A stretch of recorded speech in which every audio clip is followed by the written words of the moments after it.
Happy Friday to everybody. Hope everybody's having a great early start to their weekend and is all full of food and good times. No Amin tonight, but I mean, you're going to have to settle for Rohan. I hope that's okay with everybody. Darn, y'all have to settle for me. Shucks. That We only sucks, got to man. settle for Rohan, but I think he'll do more than adequate as we get ready to play the New Orleans Saints on Sunday, a game that some are calling a trap game, and we'll get to that momentarily. Real quick, Rohan, how are you doing? How's life? How's college life? How's everything? Yeah, no, I mean it's the Thanksgiving break. I decided to come home. Took a week off, so I came home last Friday, and here now till Sunday. So it's gonna be a Nice. pretty, it's just a nice little fun kind of get away from the college life. But I mean, college has been fun. It's now the last stretch, so that'll be there. But I'm glad to, hop on here when you texted me earlier today. Always glad, especially to talk with you. Has been a minute, and so yeah, we're here now. How you doing? I'm doing pretty well. I mean, I'm unfortunately dealing with the knee thing. Everybody knows about the knee thing. Unfortunately, have to work with it. That's been a little bit challenging. I actually missed work today, and the last day before that, I came home early. It's just hard with the brace and dealing with the my job being a physical job. So it's something I'm gonna have to figure out. I might have to get a doctor's note, maybe do some limited hours. I don't know what the situation is. All I know is that the current way that it's going, it's not going to work. If I'm going to make this stretch before I can maybe have surgery, I have to somehow figure out how to do it and not have a balloon for a knee every single night. So, but no one wants to hear about that. Everybody wants to hear about the Niners. I'm stoked how they played last week. Um, I think this Sunday will be a test as far as not falling for a trap game. Real quick, want to hit the injury front. Armstead Yeah. is out for Sunday, even though he practiced today, which is kind of weird. Samson Ebukam has been cleared, so it looks like he's good to go on Sunday. Debo was dealing with something this week. I don't know if he made the official injury list for Sunday, some sort of hamstring or I something. believe he is questionable. I think Ebukam got cleared, so he's good to go. The two on the list that I saw today were the Armstead injury and then Debo. Yeah, the Debo one's a little surprising. One that's not talked about but is on there. I just want to get your quick opinion on it. Do you think we even see Kinlaw the rest of this season? Because it's looking, I don't know, man. Like Ooh. there's been no news. You know, when they say no news is good news on some fronts, this is definitely not one of those situations. What's your opinion on that? Yeah, I mean, starting off with the Debo injury, I believe he sustained it in the Arizona game on Monday.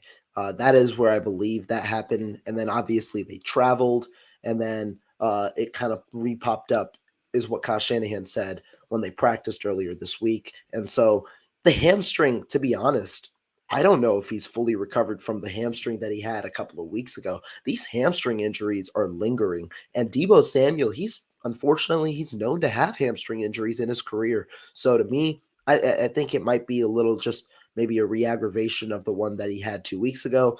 But regardless, hamstring injury. If you want to play the soft side, you probably hold him out. But the good news for 49ers fans, he has been limited every single practice. He hasn't missed a practice this week, which was the case when he missed the game a couple of weeks ago alongside Juwan Jennings, and you had Brandon Ayuk be receiver number one. He has been limited, so I would expect that he is a game time decision rather than immediately ruled out. As for the Armstead and Kinlaw news, first on Armstead, on the official practice report, he is doubtful, which is what you expect when you don't play on Wednesday and Thursday, but you play limited on Friday. You are normally teams designate you as doubtful. The 49ers did that. Obviously, we know that he won't play, according to Jordan Schultz, who reported that. And when you're doubtful, that is expected. You're not expected to play when you're doubtful. Armstead's going to be held out this week. The great news is that he finally did return to practice. We had been waiting for that news since, well, really over the last couple of weeks. When will that day finally come? Finally came today. That's good news because it might put him on the questionable path for next week. But for Kinlaw, we've heard, right, all over the since the IR stint that Shanahan expects Kinlaw back. They have the space coming off IR. They've only designated 6 players off IR to return. You can designate 8 in a season. They have the space to have Kinlaw return. I think the reason we haven't necessarily heard the news is because Kinlaw still is on IR technically. He can only be activated and return next week. So I'm very intrigued to see what is the practice report with Kinlaw next week. That's when we're going to start seeing him back on. Will the 49ers open up the practice window? If they open it up next week, that's positive because that's the first time they can open it up. That's a good news. If they don't open it up next week, then you start to worry because it's been the 4 weeks. You keep saying that he will return, and you have 21 days to have him return after opening up that window. If you don't do it next week, that's a little scary. But just based on Shanahan's words, I'd expect he returns this year, but I wouldn't be surprised if he doesn't. Yeah, that's huge. Especially, I know we're not trying to overlook the Saints, but going into that game with Miami with that offense, you would love to have Armstead and Kinlaw both, a part of that starting front line be all together, with Samson coming back and of course, Bosa, the all pro. But man, that would suck if like they decided like, yeah, we're gonna shut him down. Cause then you have to really start looking into the future as far as like what his long term prognosis is for this team. So hopefully that's not the case and that's worst case scenario. But to be honest with you, I have not ruled that out mentally because I mean, has he shown an ability to stay healthy since he's been in the NFL? No. Did he have an ongoing situation with his knee coming into the NFL? Yes. So it would suck. The Niners have had a lot of good health news lately. They've become one of the more healthier teams, I guess, not counting the Emmanuel Mosley Verrett injuries that were season ending. They're offensively, they've had a good amount of people all back and healthy. Their offensive line has been relatively healthy recently, which I think helps. But that's the whole other thing. Oh, Tommy Huxley saying hit that dislike. Oh, that's so messed up. Before we go into if this is a trap game or anything, I just want to say hi to the guys in the chat real quick. Jay in the Bay, I don't know if you're still in here. If you came in early, thank you very much for supporting the stream. As usual, Raphael562, you're always part of the comments, the streams. You've been here since day one. Same with 49er Throwback, always a part of the Twitter verse and the YouTube verse. Damian Lee, same, always been a supporter of the channel since way, way back. Javier Rios, another longtime supporter of the channel. Thanks a lot. Randy Daytona, a newer person that's been or a follower that's been watching the channel, and I support your support of me and of Rohan being here tonight. So thank you very much. SD85, I don't think I've ever seen you in here before, but I appreciate your presence in the stream. And then of course we can't forget about Tommy Huxley, being the smart ass that he is. There's no dislike buttons anymore. Thank you. But yeah, thanks everybody for popping in here. It's Friday night streams are always weird because it's like you either can get people to come on and be part of the stream, or they're just like, nah, dude, I'm about to get thrashed. Especially a young guy like Rohan. I wouldn't hold it past him if he was like, nope, gotta do some drinking, gotta do some college stuff, be a college guy. Pause on that activity. We are here. Let's just say that. Let's just say that. You can actually go back to that. But let's talk about this game against the Saints. There's been talk that it's a trap game. I believe it could be a trap game just because you have Miami and Tampa coming right after this. Right. And the Niners coming off playing so well against the lowly Cardinals. How do the Niners avoid that? Can they avoid that? And do you think it is a possibility that they could like have an oversight when it comes to the New Orleans Saints, who are, a decent team, but they're nothing like the teams we've played in the past. So like, how do the Niners navigate that water and not overlook the Saints? I think the idea of a trap game is kind of built as the week went along for a number of factors. One, the Mexico trip.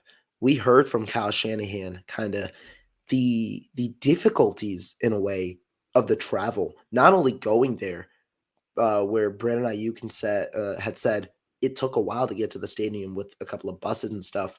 But on the way back, I believe they returned at 7 a.m. on Tuesday, which means their regular routine had to be pushed back in general. And so overall, that means the week is a little different. Shanahan said today, Friday was the first day they had full speed reps. So they are behind in a way on their schedule, which is what normally happens when you are on a short week, given that they played on Monday and go on Sunday. Shanahan said that they normally have those full speed reps on Thursday. This week, when playing on Monday nights, this week it was Friday. So that kind of builds the momentum to where this could be just a trap game because not mentally, but preparation wise, it seems like the Saints will likely be more prepared. They did play on Sunday. They have an extra day of rest. They are on their regular schedule. However, for the trap game element, I do think the 49ers are in a way prepared just because the Saints right now, they are struggling a little bit on defense, which is normally their forte. Yep. Their run defense has been poor recently. I think they've allowed over 130 yards per game over the last 3 games, and they've also allowed a significant, I think, 4.6 yards per carry, which is significant on that amount of volume. And so this kind of to me is reminiscent of the Chargers game where the Chargers also had a porous run defense. Now, the 49ers could have easily won that game. They were poorly executing in that game offensively. Jimmy Garoppolo had a couple of mistakes. There were a couple of mistakes all around with drops, quarterback play in general. And so that kind of gave you a little bit of a reminiscence of the first half where they were executing poorly, which led to 4 losses in the first half. So you hope that those execution struggles don't continue when it might be a similar game plan because you've learned from your mistakes. But the idea of a trap game can be there. And I can understand the momentum behind it. I do, though, personally still believe the 49ers are in a good shape and in a good position to take over this game. This 49er team's been really inconsistent this year, and I thought the last game was the first game we really saw them be really dominant and kind of know from maybe say early third quarter that this game was probably theirs. It's been hard to say that. In the Rams game, it became that eventually.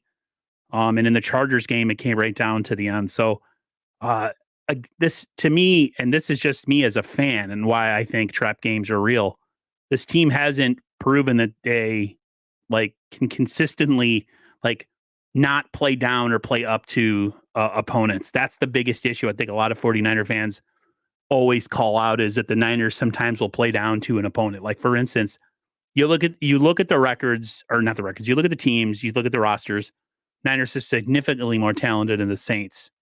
But that doesn't always guarantee anything, especially in the NFL, especially with this team, because they can be so bipolar. I would like to see the Niners start out fast. It's something that they just haven't been able to do recently.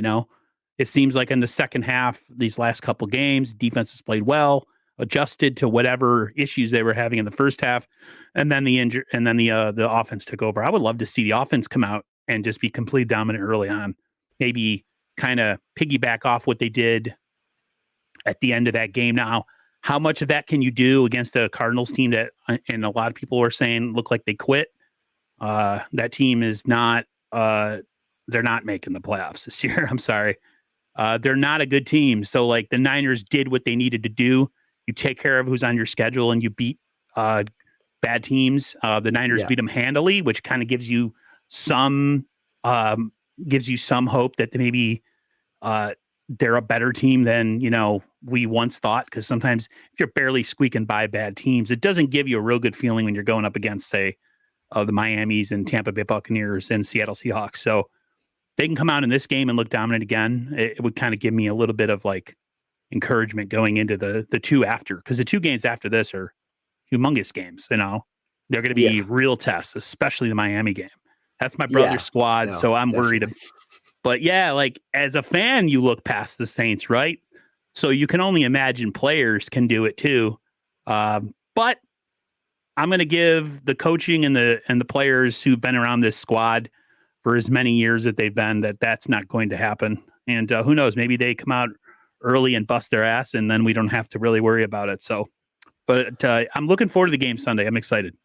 No, I agree. And the one thing I'll say, I've said this week, and I think that it's true. The 49ers this year are their offensive identity is a little different.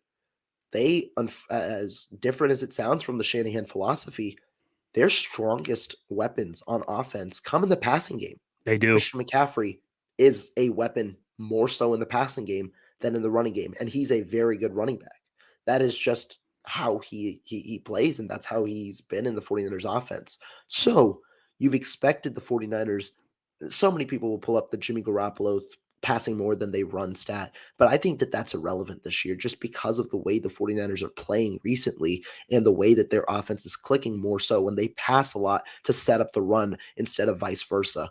And it is an attribution to the offensive line as well, who have pass blocked pretty darn well.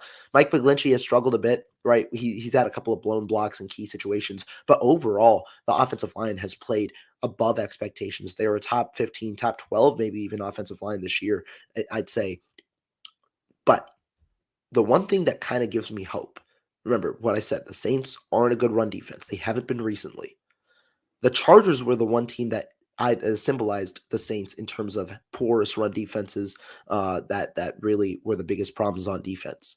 The 49ers ran 41 times against the Chargers as opposed to 28 passes.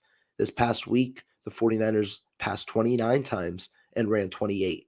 It seems like, and the 28, it's a little masked given that how much they were ahead at the end and the game plan at the end. But overall, it seems like they've been able to adapt well to their opponent.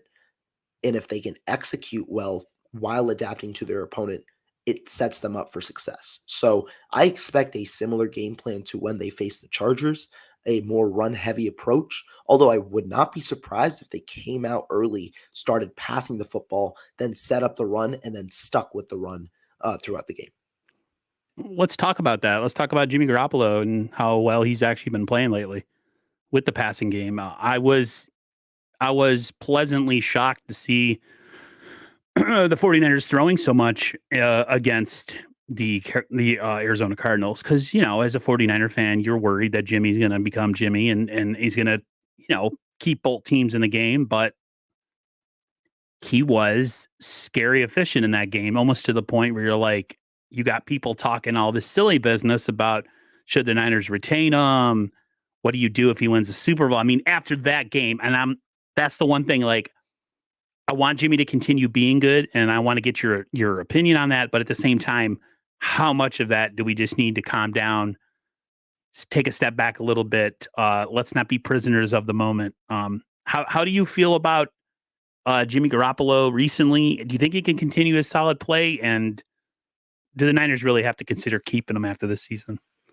Yeah. So to start on the Jimmy topic, I think you have to say it. I mean, as many people dislike Jimmy Garoppolo for his previous play, Jimmy Garoppolo has played well, especially since the acquisition of Christian McCaffrey. Yes, he When has. you talk about Jimmy Garoppolo, the main issue has always been turnovers.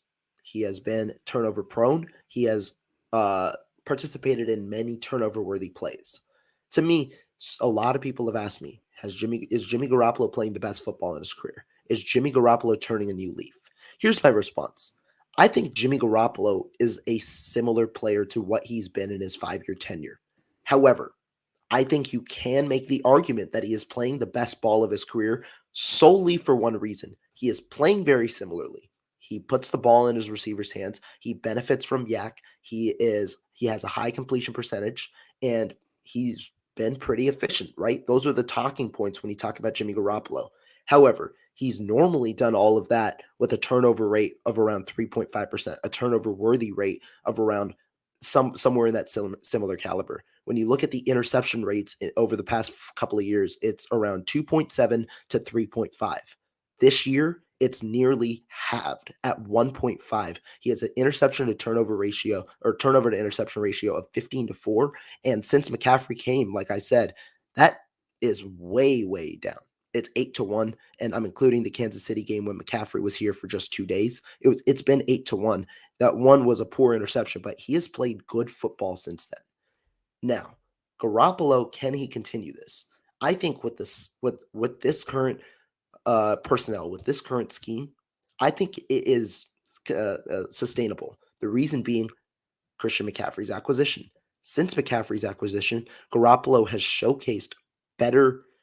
He showcased a willingness to go through reads. He has showcased a willingness to be in his progressions and actually not lock in on his first read, which has normally gone into and really been a part of those turnover worthy plays. Now, has Garoppolo consistently been able to take the deep shot when it's there in the progression? No. That will be a problem likely for the remainder of Garoppolo's career. The willingness, not the ability, but the willingness to take those plays. I think that has been what's held Garoppolo back from potentially receiving elite status because he has never been able to make big plays like that. I think that continues to remain a part that will be limited in the 49ers offense. But with the way that he's operating and with the way that San Francisco relies on their contributors, I think that this offense is sustainable. And the numbers kind of show it over the last three games with 28 points per game, 389 yards per game, high rankings. So that's kind of my thoughts. Before I get to whether he should remain a 49er, I want to kind of hear your thoughts on it. One, you're right. I mean, for what they're asking him to do, he's been very efficient. I think we can all, as fans, kind of come to the conclusion that he's never going to be a downfield passer. It's nothing. It's not, like you said, it's not something he's ever consistently shown that he has the ability to do consistently and effectively. Whereas the short and intermediate passing game is where he really makes, his money, so to speak. And the Niners offense is really built around that sort of thing with like all the yak monsters.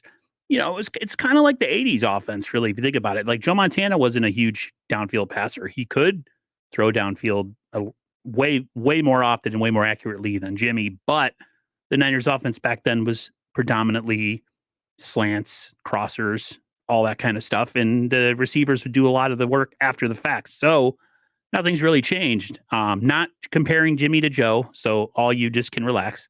I'm just saying, like, if that's what's in the offense, if that's how the offense is in its makeup and what it's kind of built on, then if Jimmy's efficiently doing that particular job. Now, if the Niners offense had a different philosophy that included the deep pass, then yeah, you could say Jimmy's totally fallen short of that. But for what they're asking him to do, he's doing it as good as you can do it, regardless of how I feel about him, especially in the playoffs, and a lot of fans feel about him. You cannot, with a straight face, tell yourself and say to others, nah, he's still the same old player. He has been totally, and I hate to say knock on wood, but he's been a totally different player these last couple weeks than I've seen, even more so than 2019. He looks more like the 2017 when they had nothing to play for 49ers. So as far as him being here after this year,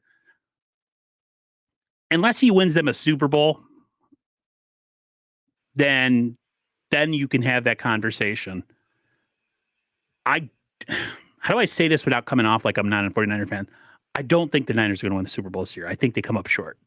I said the same thing. I said that they reached the Super Bowl. Maybe I did right. give them that praise, but I did have them losing in the Super Bowl. As unfortunately, as that sounds. Right, and I'd rather have them not even make it to the Super Bowl if they're going to lose there again, especially if it's a team like, say, like my brother's squad or the Bills or the Chiefs. I'd be like, man. But I think if he does do that, and that actually happens, then you do have to have a discussion. That's a slippery slope, Rohan. I don't even want to really get into it too much because that would be really weird. For everything they've given up, to end up actually staying with the guy that they were trying to replace, and then kind of jettison the other guy who was brought in who never really had a chance. Yeah, that would be really, really awkward situation. But you want the Niners to win, and if they did win a Super Bowl with Jimmy, that would be awesome. So it's kind of this really crazy dynamic. I just don't know. I don't think they're going to, but if they did, then yeah, it would definitely have to be a conversation. Bashar says you're in a really jolly mood. It's a funny topic, man. It's a funny topic because a lot of people don't want to touch it, and I'm all about. I'm all I'm about definitely about uncomfortable touching top. this topic because I do have a couple of thoughts, and you said it's a slippery slope. Let me clear that slippery slope up a little bit. Okay. Now, before I talk, I'll say this. We we've seen over the past 2-3 years with the 49ers and their quarterback situation, anything is possible. They've been tied to Tom Brady. They've been tied to Aaron Rodgers. They've been tied to Deshaun Watson. Hell, they've been tied to Andy Dalton. Ugh. They have been tied to a ton of different quarterbacks. They have traded 3 first-round picks to replace their quarterback before going back to that quarterback for an entire year. And then now, after that 3 first-round pick quarterback got injured, you've seen Jimmy Garoppolo, the guy who he got replaced with, come back and take it. Anything is possible, I think, at this point, especially if the 49ers win the Super Bowl. But I don't think Jimmy Garoppolo returns to the 49ers in 2023, regardless of the outcome. The reason, I personally don't believe Jimmy Garoppolo wants to return to the 49ers. Jimmy Garoppolo definitely has enjoyed his time here. You can see it. He's a great leader, as much as you want to say it. He's a great leader. His teammates ride for Jimmy Garoppolo. We saw the reactions after this last game. Deebo Samuel, George Kittle, several players stepped up and really spoke about Jimmy Garoppolo in a very, very with much praise. We've seen it throughout his time here, even when the 49ers have been struggling, even when Garoppolo has not played well. I think you have to admit that he can be a leader to the locker room. But the reason that I don't think the 49ers and Jimmy Garoppolo return with a reunion in 2023 is specifically the money. Jimmy Garoppolo is going to get paid this offseason by some team. Why? If you don't have a top 3 pick in this draft, if you don't have the ability to draft either CJ Stroud or Bryce Young based on NFL draft boards right now, you aren't going to have a starting caliber quarterback out of the draft. Teams understand that. The draft order will be set by the end of the year. Teams understand that. And it's going to be hard, likely, to trade up into that top 3 because teams in the top 3 likely want a quarterback of the future. So, teams then will go into free agency trying to pick up that quarterback. And I think there are several teams who are close to getting over the hump or maybe just a quarterback away from making the playoffs or going even further, but they need that quarterback. And so many people have talked about why not get a bridge quarterback for your next option. I think teams are going to start to not want to do the bridge quarterback option. Why? Because it just puts their team in a level of mediocrity when they don't get better or they don't get worse. And that doesn't help set up their future for success or their present for success. I think there are going to be teams that want to go all in. Jimmy Garoppolo is going to be the best quarterback on the market this year, barring that Lamar Jackson does fix up his situation in Baltimore or gets franchise tagged, whatever happens. He's going to be the best option on the market. Teams like the Jets, maybe the Steelers, there are going to be several teams, maybe even the Patriots or the Buccaneers, are going to look to acquire Garoppolo's services. I think he's going to price himself out of San Francisco's range, not only with the average per year, but also with the guaranteed money and the amount of years that he will likely get locked up, be it a 2 or 3 year deal. That's why I don't think San Francisco will have enough to allocate to Garoppolo. Not only do they have to pay Nick Bosa, but they drafted Trey Lance for the sole reason that they needed to have financial restitution. They needed to have a better financial situation and save that $18 million from the 25 that Garoppolo makes to the 8 that Lance or 7 that Lance makes so that they could allocate it to their roster, make their roster better, become a more well-rounded roster because they love depth and push for a Super Bowl. The last thing I'll say, the last 5 Super Bowls, I've said this statement a good amount. The last 5 Super Bowls, each one of them has had a rookie quarterback or a quarterback on a rookie contract that has helped the teams build significant rosters and that has helped the teams really go out and compete because they can allocate money elsewhere. And a perfect example, maybe in 2022, the Philadelphia Eagles. Jalen Hurts is making $1 to $2 million. That allowed them to sign Hassan Reddick. That allowed them to re-up Fletcher Cox, get keep Javon Hargrave. But that'll also allow them to recently trade for Robert Quinn and trade for AJ Brown and sign AJ Brown to an extension. They really revamped that team. The main reason being they had the cap space because they were on a rookie contract at quarterback. Yeah, you're right. It's not a feasible uh to think that they could keep him and keep Lance. Extend Debo. I mean, they're going to have to extend Brandon Ayuk of the way that he's going. I know a lot of people thought maybe early on in the season or even late last season that the Niners might not prioritize bringing somebody like Brandon Ayuk back, but to me, that's a no-brainer. I don't know how you feel about that, but yeah. And then the whole point of having a rookie contract or a rookie deal is that you can elongate a Super Bowl window and insulate that roster and that young quarterback with as much talent around him as possible. The only problem is, and we all know what the problem is, Lance hasn't played. And that's really, really unfortunate because regardless of what Jimmy does next year, he's going to have so much pressure on him to perform. He's not going to have many excuses. I know as us Niner fans who have seen the world give Jimmy Garoppolo 1,001 excuses, nobody in the casual media or even national media or fans of this team who love Jimmy are going to give him a freaking chance in hell if he struggles next year. So, yeah, why not insulate him with as much talent around him? I don't know. I mean, the Niners are pretty set in a lot of roster ways. My brother made a good point about that. He's like, if you look at the Niners roster, they're pretty strong everywhere. I mean, offensive line might be somewhere where you can allocate some resources to in the offseason. Do you bring in another corner to or do you automatically say, okay, Emmanuel Mosley's going to be the guy and we're not going to address that? And I had a lot of people tell me in the stream I had with Ted, you don't need to address it. We've already addressed it with Amador Lenore and Womack. And I'm thinking, when have the Niners ever shown self-control when drafting the same position group draft after draft when you thought they have enough players, like running back, for instance? Everyone's like, we don't need another running back. Oh, yeah? Watch us draft whoever was it this year, Ty Davis Price and the other running back. Ty Davis Price, no, he was the only one that they drafted, and then of course there's Jordan Mason. Sermon was the third. Trey Sermon was the year before. So, it'll be a full good story if Jimmy was to win the Super Bowl. But if Jimmy wins it, you're right. They're going to move on. Somebody's like, you can't. It'll be possibly tough. I think that definitely increases the pressure on Lance because he is going to essentially be year one in playing time, year three mentally, but year one in playing time. And he's on his third year of his rookie deal. The 49ers have to make a decision on that fifth-year option, I think, after this third year, before the fourth year, because it's likely they'll accept it because they can. But we've seen in the past quarterbacks that don't pan out, that fifth-year option has been hell. Sam Darnold was not tradable at all this past offseason because he made $18 million guaranteed. Baker Mayfield, the Browns had to eat $10 million of his contract to trade him because of the guaranteed money.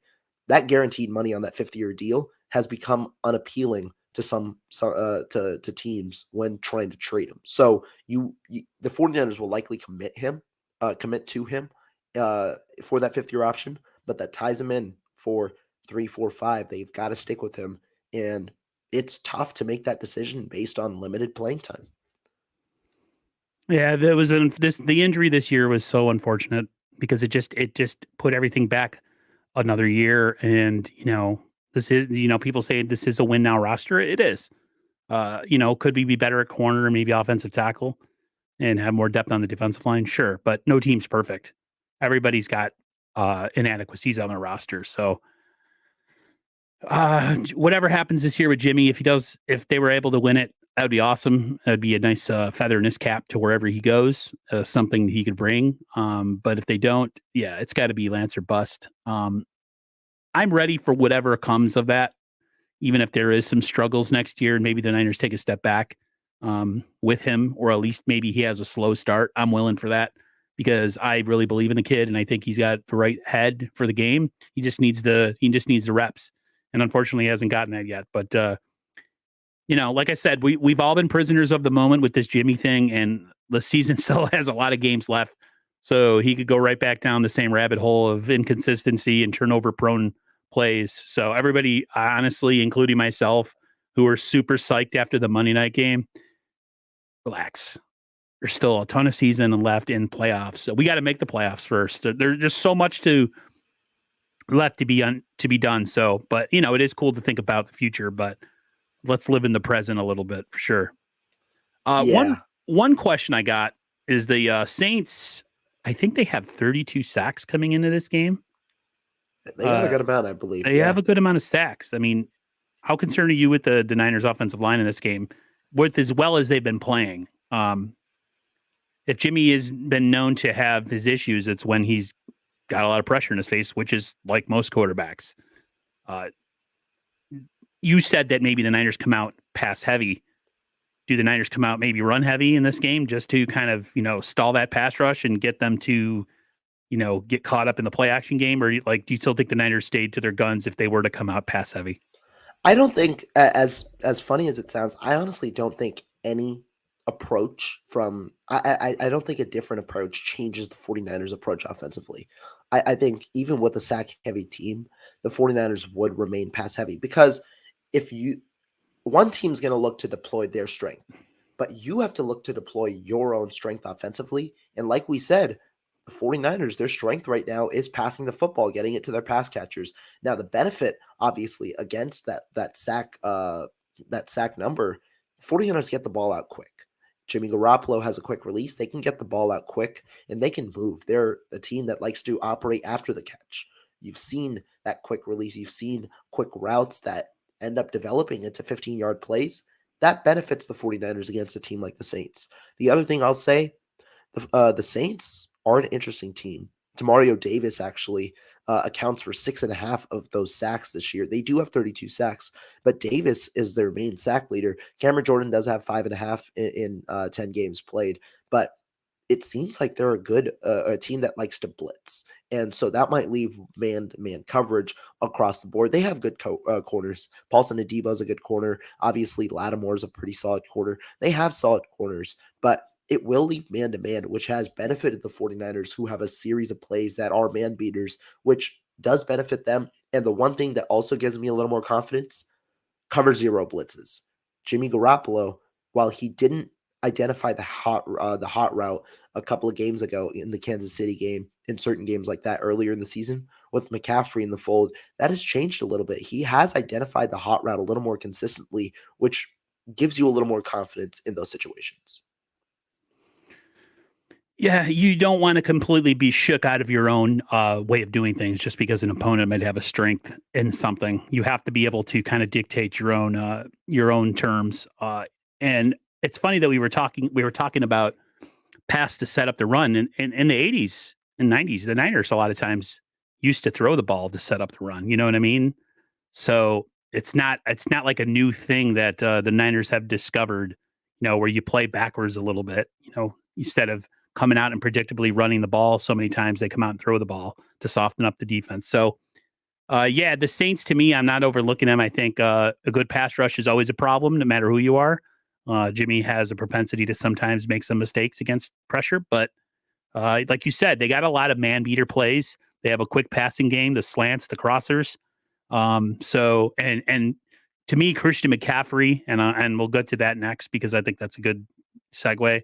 Christian McCaffrey to me is the ultimate blitz beater because of his ability to get into the soft spots of the defense and then be able to break tackles after that. So if you blow your freaking wad and bring a blitz like that, and you don't get there, and Christian McCaffrey has open field, then you're going to have some problems. So the Niners almost like have an answer for everything a defense can do to them right now with the current construction of their offense.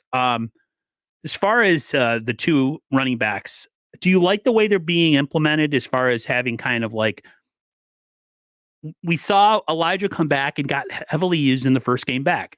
Yeah. Then this last game, it was Christian McCaffrey pretty much the whole first half, and then Elijah kind of sealing the deal with the Thunder in the latter part of the game. Do you like that kind of setup where the Niners can kind of, depending on the game and the opponent, kind of come at you differently with the Christian McCaffrey, Elijah Mitchell duo?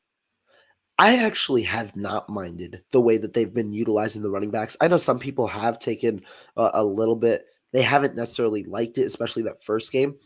In the first game, to be honest, Elijah Mitchell was running better than Christian McCaffrey. You look at the statistics, it tells you the numbers, but if you look at the eye test, it told you the numbers too. Mitchell ran for 89 yards, 4.9 yards per carry. McCaffrey only 38 yards on 2.7 yards per carry. Mitchell and the ability to get yards after contact really helped the 49ers in that game. I was fine with them sticking with him a little more. And I also like lessening the load at times on McCaffrey in the running game Me so too. that you can utilize him and keep his legs a little more fresh and churning for the passing game. That, like I said, is one of his biggest, if not the biggest asset in his arsenal. So keeping him healthy, I think, is important while also maintaining Mitchell's load. I like that they kept them both below 20 carries, and it's a good sign because you had two running backs below 20 carries, right? The main was 18, and you ran 41 times. The 49ers are not going to run 41 times many times this year with the way that this offense is looking. So to me, I thought that first game was fine. The efficiency was a little low, but I was fine with the way that the 49ers did utilize their running backs. In the second game, a little intriguing. Christian McCaffrey entirely in the first half.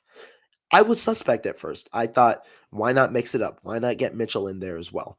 But McCaffrey was working in the first half, him and Deebo Samuel, and it did allow for a couple of nice packages in the passing game with McCaffrey in the backfield as a receiver. But in the second half, you saw how the fresh legs really helped Elijah Mitchell. Oh yeah. He was dominant in the second half. 9 carries, 59 yards, led the 49ers there.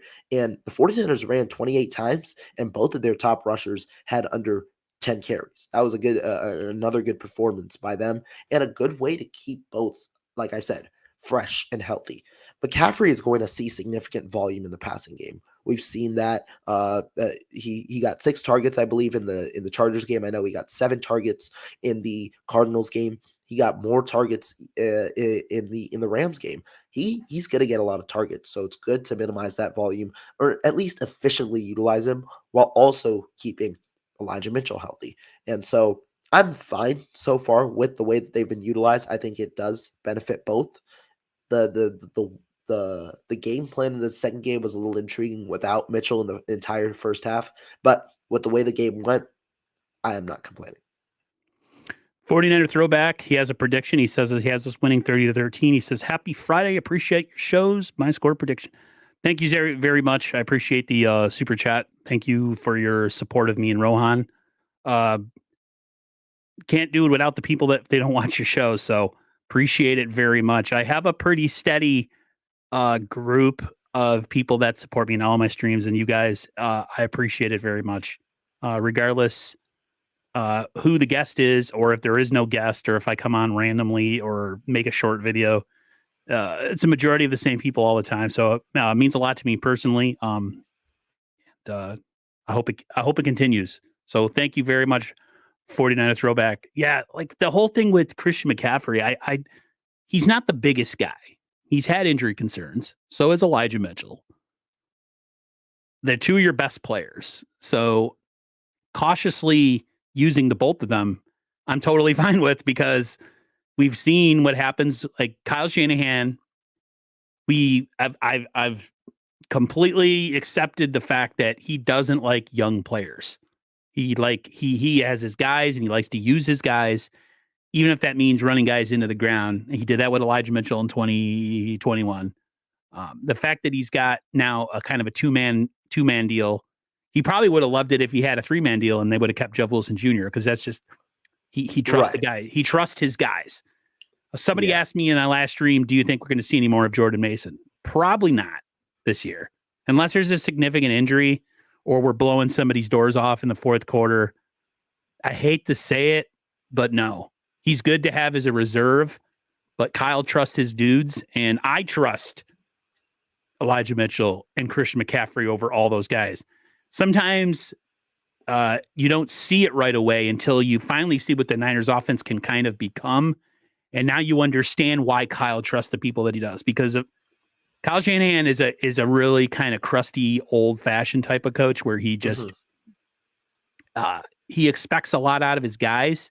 And if you are not one of his guys and you're new to the role, he still expects a lot out of you, and he really doesn't give you any type of special treatment. So to me, seeing the way that the offense is kind of constructed and you have the 2-man power trip, so to speak, at running back, that's Kyle. I mean, I don't see anything changing in that whatsoever. Yeah, no, I think that it's a fair sentiment just based on how it's gone. Obviously, there are the anomalies. You've seen Spencer Burford have a role, but even he's been rotating in and out Yeah. with Brunskill.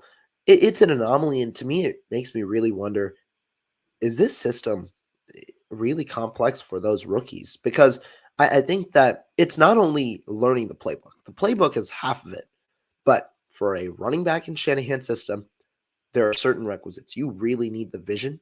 The vision is huge because there have been so many plays where Shanahan gets frustrated because the players aren't hitting the correct holes, or the players hit the correct hole and then don't go the right way. Several plays should have gone for a lot more yards than they did this year. Deebo Samuel has been a culprit of it, but he's Deebo Samuel. He's been able to make ways and maneuver in the running game himself. So that's the case. But overall, I think that that's fair. But unfortunately, Jeff Wilson isn't on the team. It's understandable why he isn't on the team, given that you can only really carry 4 running backs, especially with the amount of heavy personnel that the 49ers are carrying on their 53-man roster. And so you're not going to cut – I wouldn't cut Mason over Wilson, just given the amount of years that you have with Mason remaining. You get 2 more years of team control. TDP, obviously, the 2 more years of team control. They see potential in him. He was a 3rd-round pick. So Wilson was obviously the guy to go. An expiring deal, getting a 5th-rounder at the running back position for a backup, pretty good. But to me, the Mason topic, I don't know how much we see Mason anymore. If you're being honest, the real reason that Mason is active and TDP is not is because Mason plays special teams and Davis Price isn't as good. That's the reason. Mason's out there on special teams every week. He doesn't see much more snaps after that, and he really only saw action in garbage time. I think there's still a little more development. I wonder if it's more Lynn or more Shanahan, but there is still a little more development that those younger guys have to go through. I'm not complaining given the way that the run game has flourished in the last couple of weeks and that you expected it to be a 2-headed monster, but it is obviously an intriguing topic. 49er Minus says, I think some Niner fans are too anxious for Jordan Mason. I agree. I was probably one of them for a while. But with McCaffrey and Mitchell in the mix, you should be happy with the running backs. Totally 100% agree. Why mess with a good thing? Why, just for the sake of trying to shove somebody and give them some carries? If that's the only reason, it's a stupid reason, like to justify a draft pick. Like, no, you go with the hot hand. You go with the people that make plays. You go with the running backs that can block in the passing game. Like you said, the reason that Jordan Mason's playing too is because he can be used in special teams. You have to be able, especially as a backup or maybe somebody who's not going to see the starting lineup, you have to be able to offer more. And if you can play special teams, you're always going to be able to get on the field. Samuel Womack, his name just popped up in front of me. He's always making plays. He's always around the ball. Now, he might have gotten in the doghouse for whatever reasons. Maybe his inability with run defense. But anytime he's been on the field, he isn't pouting. He isn't feeling sorry for himself. He's making plays. I'm a big proponent of Samuel Womack down the stretch. One thing 49er Minded did say, too, he said, Aaron likes saying Spencer Burford. Is that true?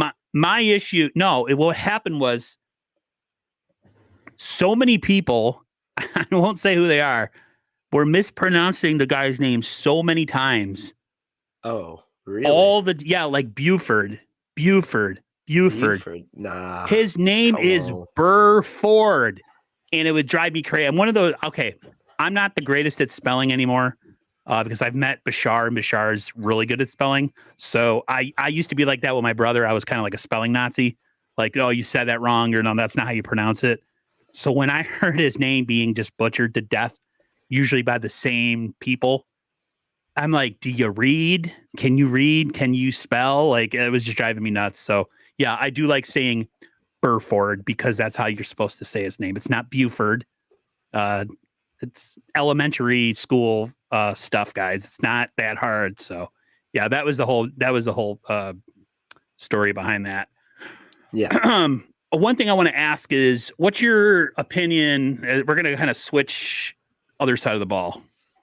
49ers defense. A lot of people still say it's elite. I don't think that it is. I think that they took a couple steps back, mainly in pass defense, because they don't have that number 2 guy on the other side of Javarius Ward. And even Javarius Ward has struggled with it a bit at times, at least the second half, from the middle to the second half of the season.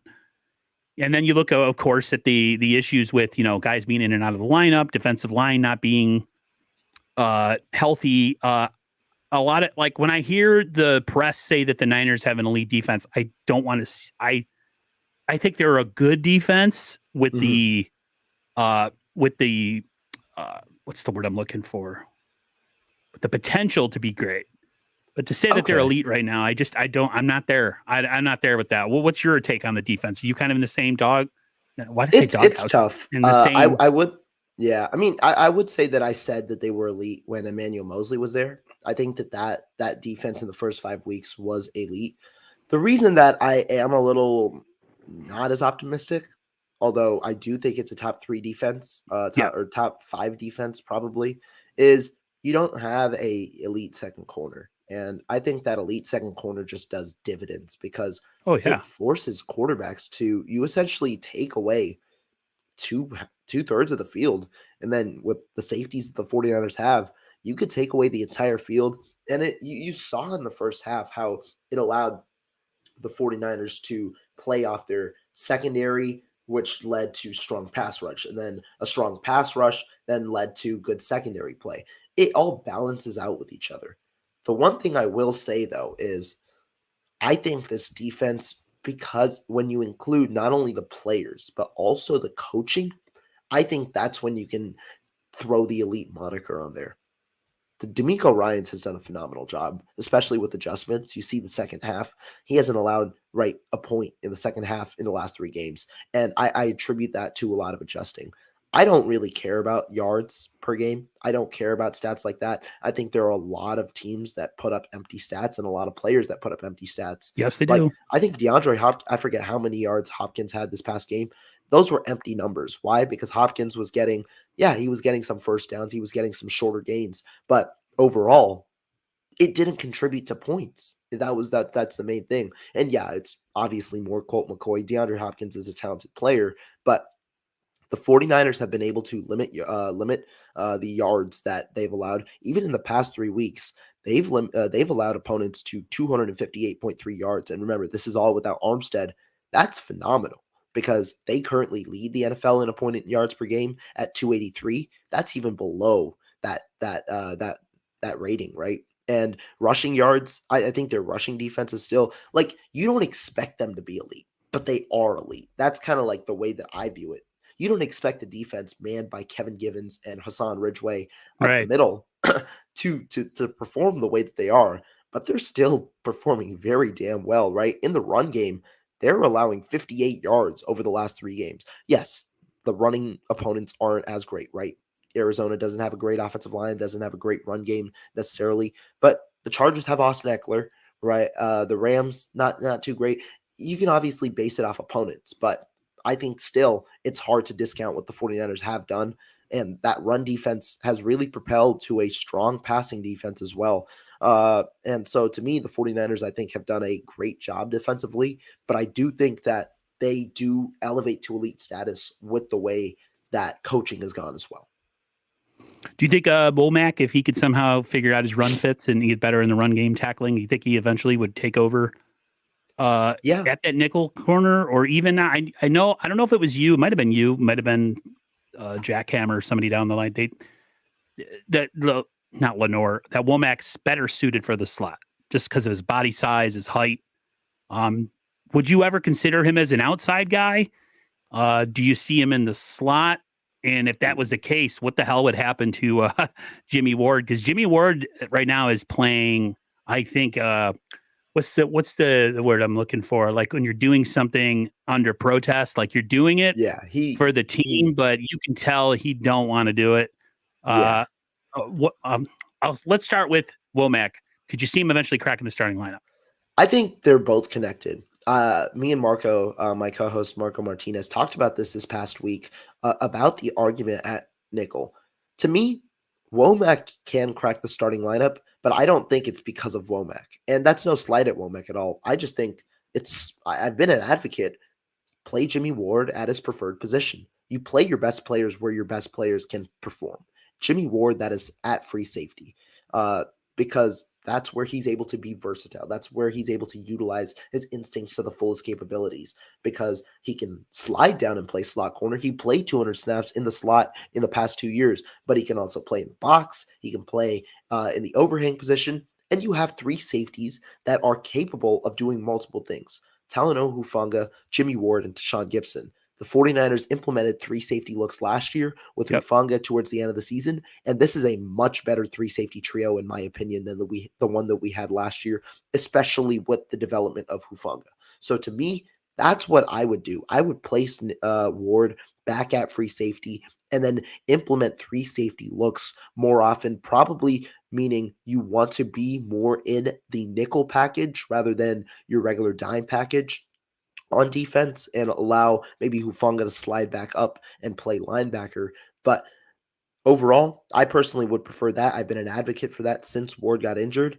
And then also at nickel, that creates a hole.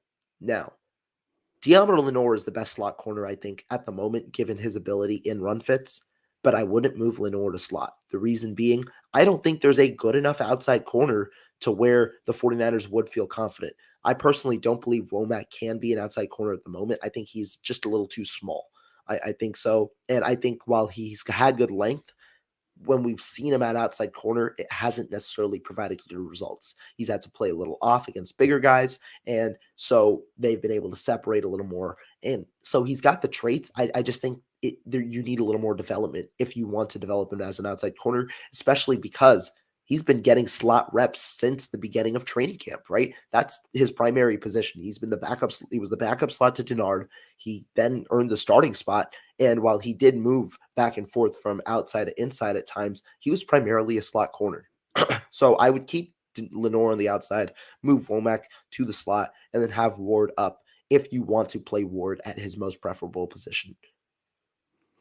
I see the Niners' way of doing things as far as like you try to get everybody on the field that you can, even if Yeah, it means playing someone like Jimmy Ward in the your best slot. players. Mm-hmm. Yeah, but does that necessarily translate into results on the field? And Ward just he doesn't have that speed for the slot. He's I don't know. You know what I mean? Like you watch him and he just doesn't have the quick hips. I think it's also just because he's still getting back into game shape just a little bit. Yeah, Like he was out for a he while. was out for a long time and then he got injured again, right? He needs to get back into game shape, and you're not doing him favors by throwing him right there in a position where it's unfavorable rather than letting him play off the other parts of his arsenal until he gets fully back into game shape. A couple different people in the chat are kind of talking around the same thing. Hold on, we got porn bots in there. Gotta love it. An error occurred. Great. That means I have to put you in timeout. All right. Oh no. So, Bashar said Niners should look to moving on from Ward and draft his replacement. Randy Daytona's like, yeah, he plays 11 games a year on average. Damian Lee's like, yeah, it's time. Do you think? I mean, I could see them moving on, but a lot of people countered my argument and said, "What you gonna stay with Tyshawn Gibson? He's older." It's a good question. Like, what do the Niners do with that? Do they? I just can't see them bringing back Ward, just based on his physical deterioration and just the fact that I don't know. Tyshawn Gibson has played so well, and Jimmy Ward hasn't forced his way back onto the field. So, how do you look at that? You think he's playing his last season in San Francisco? I think it's a similar situation, not a similar situation to Garoppolo, but in a way, I think it's also about the money. Money is big, and I think Jimmy Ward took a pay cut once. He took a pay cut. Could have played for the Raiders, took a pay cut and stayed with the 49ers back in 2020 on a 3-year, $28.5 million deal. I don't think he does that again. I think Ward is going to he understands this is likely the last big contract that he'll get. I don't know how big it'll be given his inconsistencies this year after a phenomenal year last year. I don't know how big it'll be, but I think Ward is going to look for a payday. I don't think the 49ers are going to pay him what he wants. And to me, here's how I kind of see this, the situation. The 49ers don't value the safety position as much as many fans value the safety position. They don't draft safety that high, right? The last time they drafted safety that high was 2015 with Jaquaski Tart in the second round. Ward was drafted earlier, and he was even played at slot corner. Yep, They tried I to remember move that. him initially to slot before moving him back outside. And so the point I'm saying, 49ers don't value the position as much, at least this current regime. On top of that, they've proven they can they can take I'll say adequate talent, because Gibson wasn't an all-pro talent or anything like that before. He was just a good ball hawk.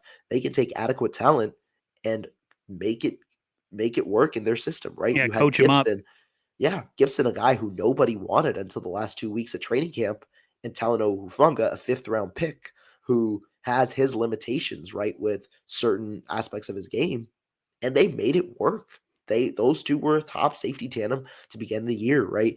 It did slip a little bit, obviously, with Hufanga's missed tackles, and Gibson's sometimes had a couple of lapses in coverage, but overall, they made it work. And so to me, is it justifiable to pay a safety maybe $10 million over the next 3 years when he's had injury concerns, is already on the wrong side of 30, and when a team doesn't value the position? Or do you save that 10 million, pay guys like Charles Omenihu, pay guys that play more valuable positions to your I didn't even think team? about him, anyhow. Yeah, Yeah, play. A lot of their defensive linemen are free agents this year. Ebukam, Omenihu, Kevin Givens, guys that are going to require more money. If you yeah. want to, those are more valuable players, not necessarily to the team necessarily, but more valuable because of their position. And so to me, I think you can allocate that money elsewhere, because you can't pay every single player. You can't, it's just, that's not how it works. And the 49ers, the last thing I'll say is, they're the way they went this past offseason kind of indicates where they might want to go in the future. They went younger this offseason at almost every position with their acquisitions. Travarius Ward, they acquired him over Stephon Gilmore. I was a huge fan of that. I was not a big fan of acquiring Gilmore. Gilmore's been great. Don't get me wrong this year. He's been very good. But Gilmore was 32. Ward was 25. You got a younger player, and you locked the younger player up for 3 years, because you understand that talent is going to keep coming in and out, given that more players are going to require paydays. I think they got that given the insurance, because Emmanuel Mosley was likely to depart. Now it's likelier he stays given the injury, which lowers his market and lowers his value, which is good for the 49ers, unfortunate for Mosley. But overall, they have tried to go younger, paid him, paid Oren Burks, paid George Odom, all on the younger side of 30. And also the quarterback transition of Lance was from a 30-year-old to a 22-year-old. They've tried to get younger because that extends their championship window, and that places a focus on the next 3 years. I think that they can do the same at the safety position. I don't think Jimmy Ward returns. Raphael 562 was reading my mind. He says, "I believe Kalia Davis will make an impact next season." That makes you Oh think yeah. that somebody is not coming back. When you sometimes you can see that the writing's on the wall, especially when you draft guys that technically are either a replacement or they're redshirting them, and then you're going to see them the following year. Now, his red shirt came kind of against his will because he got injured. Uh, there's another guy, because I don't know if the Niners are going to bring back Aziz Al-Shaair.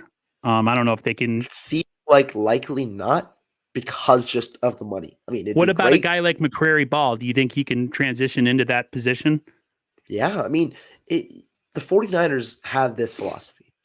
You essentially have that year, right? That freshman or rookie year to develop them on the practice squad or maybe on the active roster. Right. And then you can then analyze at the end of the season, is this guy ready to play a little bit of a bigger role? If so, you can let a guy like Alshire walk. Now, I think Alshire is valuable.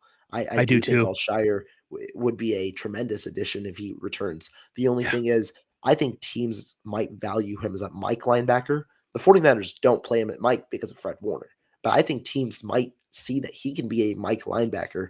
Mike linebackers could cost what Dre Greenlaw costed, nearly $10 million. right? And I don't think the 49ers can pay 3 middle linebackers big time money. I just don't think that that's feasible.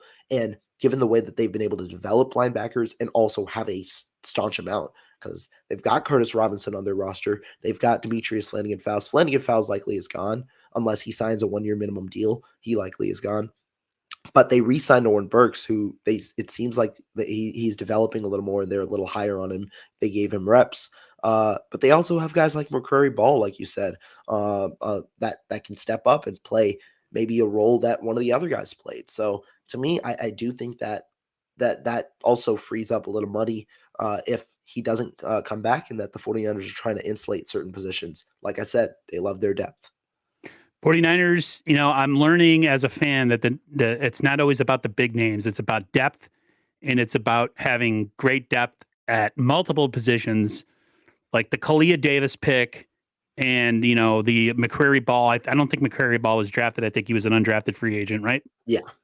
The Niners just continue to do this. And a lot of us fans, including myself, sometimes will be like, why didn't they spend the money? And then you realize now, like, the Niners are their whole way of drafting and developing and putting guys on the practice squad or the scout team or whatever.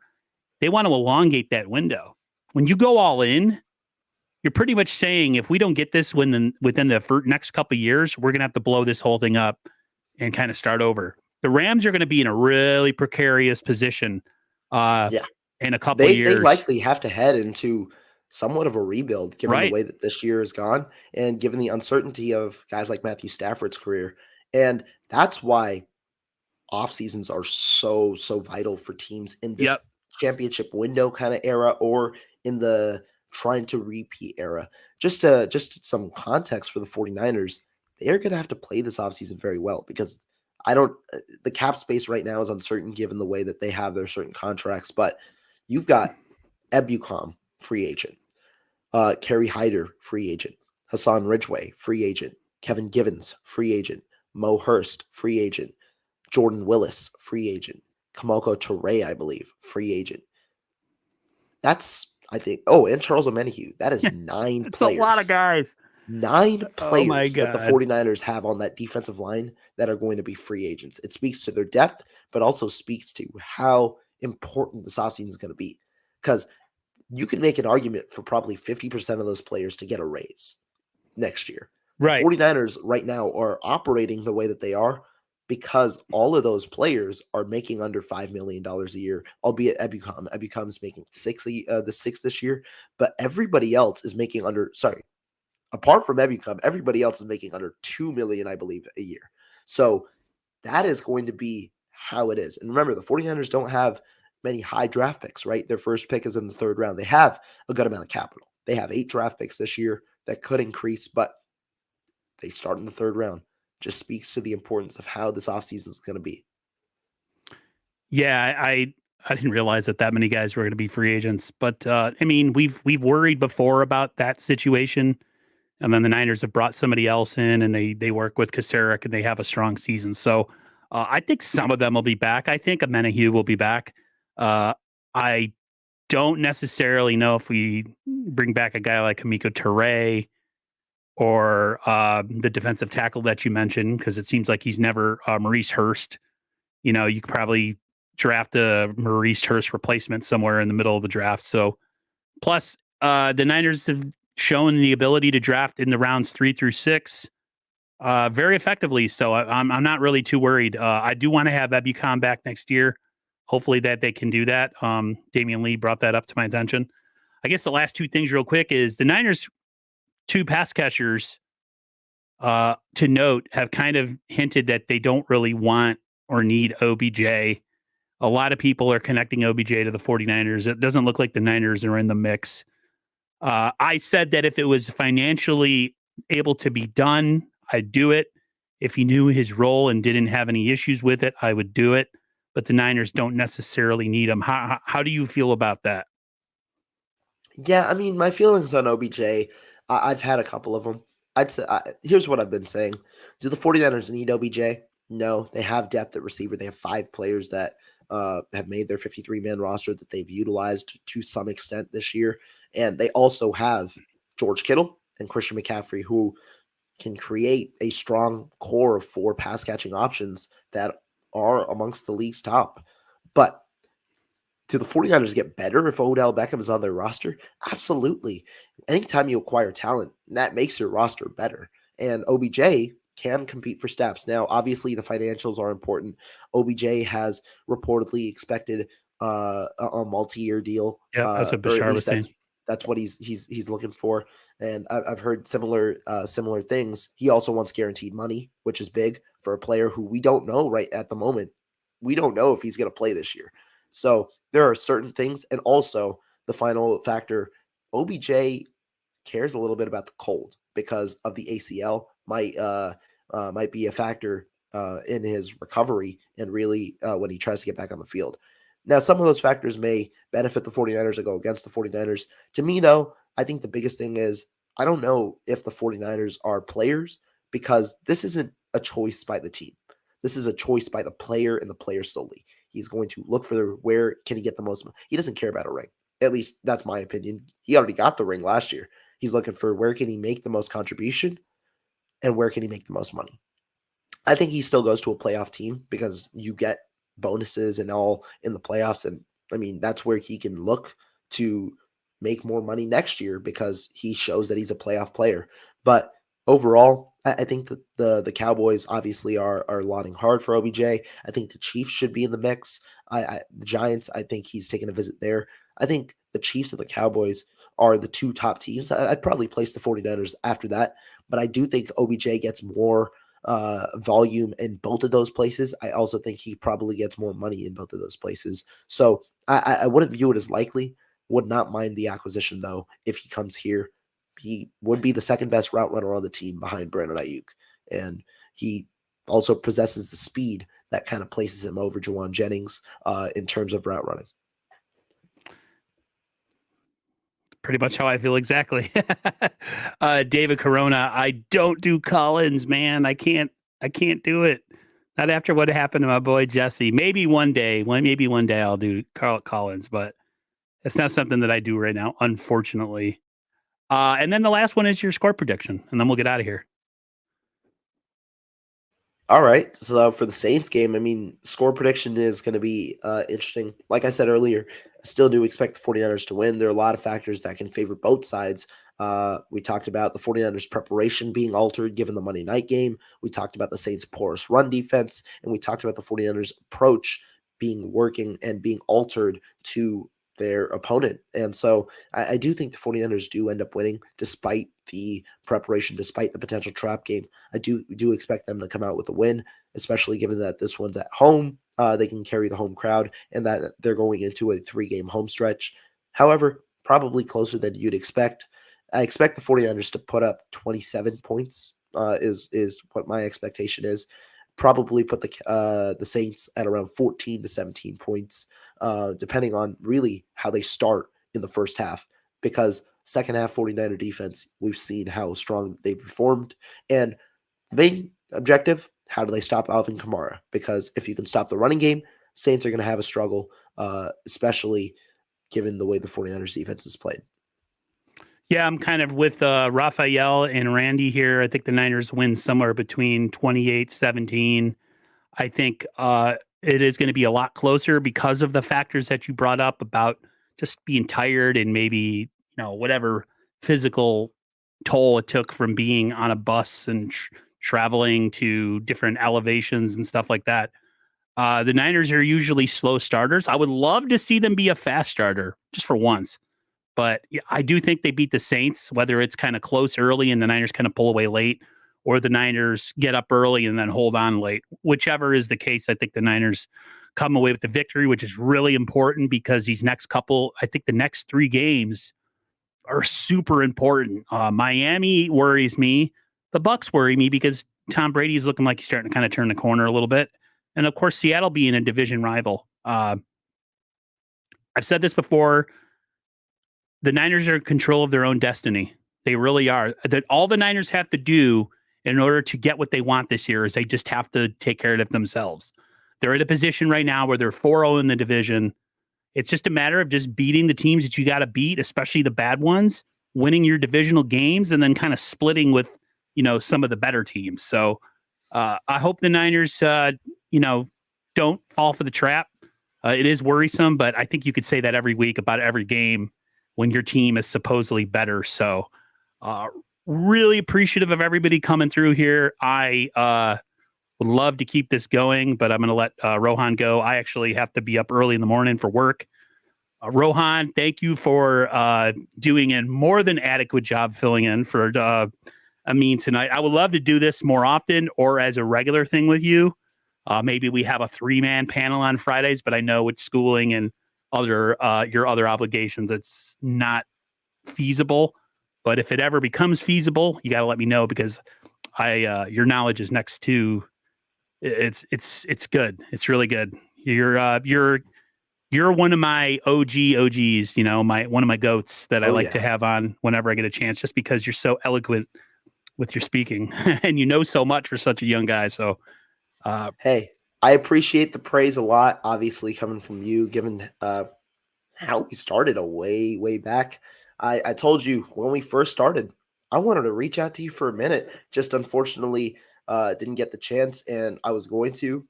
Glad that we did. Glad that we started, and always a great time when we come on, both just chatting and then the chat popping up. So appreciate both the chat always for being consistent, for always bringing their obviously their comments, but also appreciate the show. Always a fun time, and if we can ever, probably it'll probably be a little wonky at the moment, given obviously the school schedule, but if we can make this a little more regular.